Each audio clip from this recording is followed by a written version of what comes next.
عقائد اہم ہیں ایمان کی حقیقت اور اسلام کی کیفیات کے بارے میں۔ الزانیۃ والزانی فلیجلدوا من کل واحد منہما 100 جلدہ، زنا کرنے والی عورت ہو خواہ زنا کرنے والا مرد ہو، ہر ایک کو ان میں سے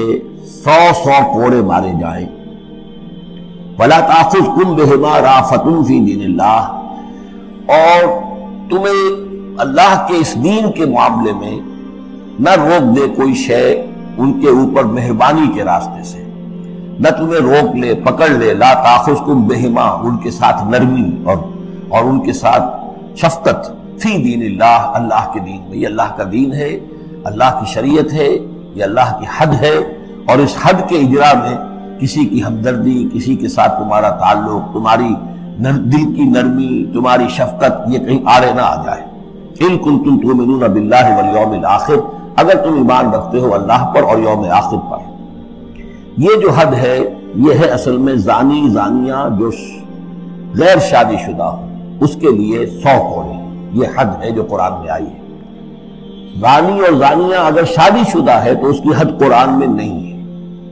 لیکن وہ سنت رسول صلی اللہ علیہ وسلم سے ثابت ہے، اور شریعت اسلامی کا چونکہ جو اس کی سورسز ہیں، اس کی ایک بنیاد ہے اللہ کی کتاب،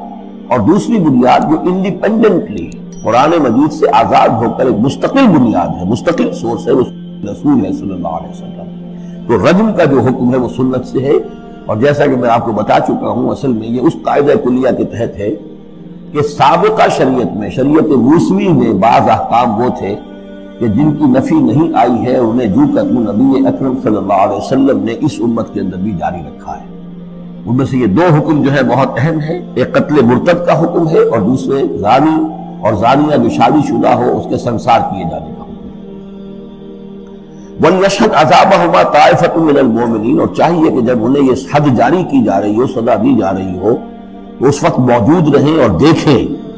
کچھ لوگ اہل ایمان میں سے، یعنی یہ پبلک میں ہو، اس لیے کہ اصل میں جو فلسفہ ہے اسلام میں جو سزاؤں کا اور تعزیرات کا، حدود کا،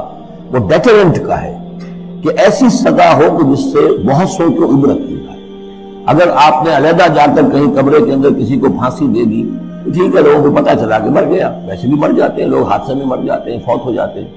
لیکن یہ ہے کہ اگر سر عام ڈال پر لٹکایا گیا ہو تو اب کتنے لوگوں کو، دیکھنے والوں کو عبرت ہوگی اور ہوش ٹھکانے آ جائے گی۔ تو یہ فلسفہ ہے اسلام کا کہ تاکہ ایک آدمی کو سزا دی جا رہی ہو تو ہزاروں کو اس سے عبرت آئے۔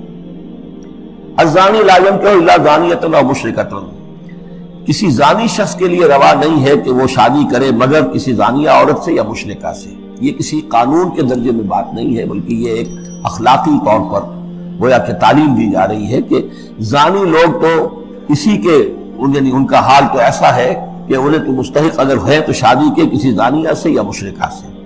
وَالزَّانِيَةُ لَا يَنكِحُهَا، اور زانی عورت ہو تو وہ بھی اس لائق نہیں ہے کہ اس سے کوئی نکاح کرے مگر صرف بدکار مرد یا مشرک۔ وَحُرِّمَ ذَلِكَ عَلَى الْمُؤْمِنِينَ، اور یہ دونوں جو ہیں زانی مرد اور زانی عورتیں یہ تو حرام کر دی گئی ہیں مومنین کے حق میں، اللہ یہ کہ کوئی توبہ کرے، جو بھی ہے معاملہ وہ علیحدہ ہے اس سے۔ وَالَّذِينَ يَرْمُونَ الْمُحْصَنَاتِ ثُمَّ لَمْ يَأْتُوا بِأَرْبَعَةِ شُهَدَاءَ، اور جو لوگ جو خاندانی عورتیں ہوں، حفاظت میں ہوں کسی خاندان کے اور نکاح کے قید میں ہوں، چاہے نکاح کے قید میں ہوں تو ڈبل احسان ہو گیا کہ خاندانی بھی ہے اور دوسرے یہ کہ نکاح کی قید میں بھی ہے، نکاح کی حفاظت بھی انہیں حاصل ہے۔ نہیں تو یہ کہ اگر غیر شادی شدہ ہے لیکن کسی شریف خاندان سے ہے، آزاد خاندان سے ہے، اگر ان کی عورتوں میں کوئی شخص جو ہے ان پر عیب لگائے، زنا کا الزام لگائے اور پھر وہ نہ لا سکے، ثم لم یاتوا باربعۃ شہداء، 4 شہید نہ لا سکے، فجلدوہم، تو پھر اب ان کو کوڑے مارو، 80 جلدہ، 80 کوڑے، 80 دبرے، ولا تقبلوا لهم شہادۃ ابدا، اور ان کی شہادت اب کبھی آئندہ قبول نہ کرو، واولئک هم الفاسقون، اور یقیناً یہی لوگ فاسق اور نافرمان ہیں۔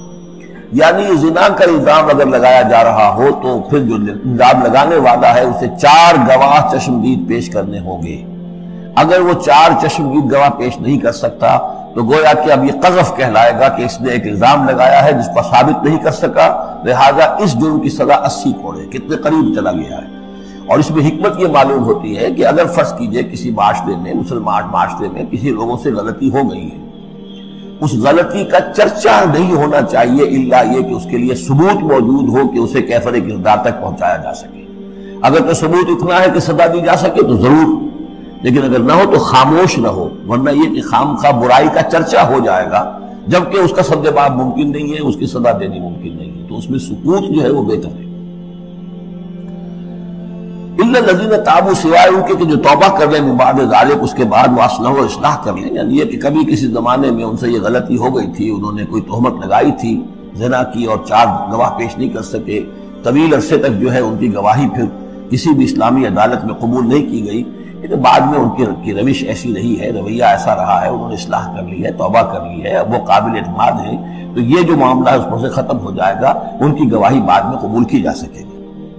فإن اللہ غفور الرحیم، تو اللہ غفور الرحیم ہے۔ والذین یرمون ازواجہم ولم یکن لہم شہداء الا انفسہم، اب ایک خاص معاملہ آ رہا ہے کہ کسی شوہر نے اپنی بیوی کو دیکھا ہو زنا کرتے ہوئے، وہ الزام لگائے کہ میں نے دیکھا ہے اپنی بیوی کو زنا کرتے ہوئے، ذرا آگے کہ اس کے پاس 3 اور گواہ نہیں ہیں، لیکن چونکہ یہ معاملہ ہے شوہر اور بیوی کا، اگر کسی اور عورت کا ہوتا تو اس کے اوپر 80 درے لگتے اس کو، اس نے الزام لگایا ہے، چاہے چشمدید ہے، چاہے اس نے دیکھا ہے، لیکن 3 گنا اور نہیں لا سکا، 3 گواہ نہیں لا سکا ہے تو درے لگیں گے 80۔ لیکن معاملہ کیونکہ بیوی کا ہے، اس کے لیے خاص قانون ہے، اس کو لعان کہتے ہیں۔ وہ یہ ہے کہ والذین یرمون ازواجہم، جو الزام لگائیں زنا کا اپنی بیویوں پر، ثم ولم یکن لہم شہداء، اور ان کے پاس گواہ موجود نہ ہو، الا انفسہم، سوائے ان کی اپنی جانوں کے، انہوں نے خود دیکھا ہے، فشہادۃ احدہم 4 شہادات باللہ، تو یہ ایک شخص کی گواہی بھی 4 گواہیاں شمار کی جائیں گی جبکہ وہ قسم کھائے اللہ کی، انہ لمن الصادقین، کہ وہ سچا ہے، حلفیہ بیان کرے۔ والخامسۃ، اور 5ویں بات یہ کہ وہ یہ کہے کہ ان لعنت اللہ علیہ ان کان من الکاذبین، کہ اگر میں جھوٹا ہوں تو مجھ پر اللہ کی لعنت۔ 4 مرتبہ قسم کھا کر گواہی دینا گویا کہ وہ 4 گواہوں کی گواہی کے قائم مقام ہو جائے گا، جبکہ پھر وہ یہ بھی کہے کہ اگر میں جھوٹا ہوں تو اللہ کی لعنت مجھ پر ہو، لعنت اللہ علی الکاذبین ان کان من الکاذبین۔ وَيَدْرَوْ عَنْهَا الْعَذَابِ، اب عورت کیا کرے گی جس کے اوپر اس کی بیوی جو ہے اس پر جو الزام لگایا گیا ہے،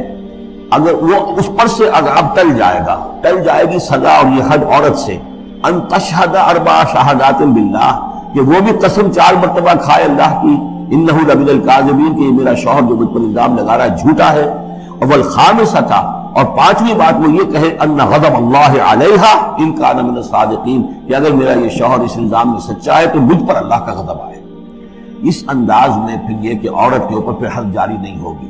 اور اگر شوہر کے 4 قسمیں کھا کر الزام لگانے اور پھر یہ کہ اللہ تعالیٰ کی لعنت اپنے اوپر طلب کرنے اگر جھوٹا ہو، اس کے بعد اگر بیوی خاموش رہتی ہے، وہ جوابی طور پر قسم نہیں کھاتی 4، اور نہ یہ کہتی ہے کہ اگر یہ سچا ہو تو مجھ پر اللہ کا غضب ہو، تو پھر اس پر حد جاری ہو جائے گی۔ لیکن اگر وہ بھی قسم کھا لے 4 قسمیں، اور یہ کہ ساتھ ہی یہ بھی کہے کہ اگر یہ سچا ہو اور واقعی اس کا الزام درست ہو مجھ پر، تو مجھ پر اللہ کا غضب نازل ہو جائے، تو پھر یہ کہ عذاب ٹل جائے گا، دنیا کی سزا اسے نہیں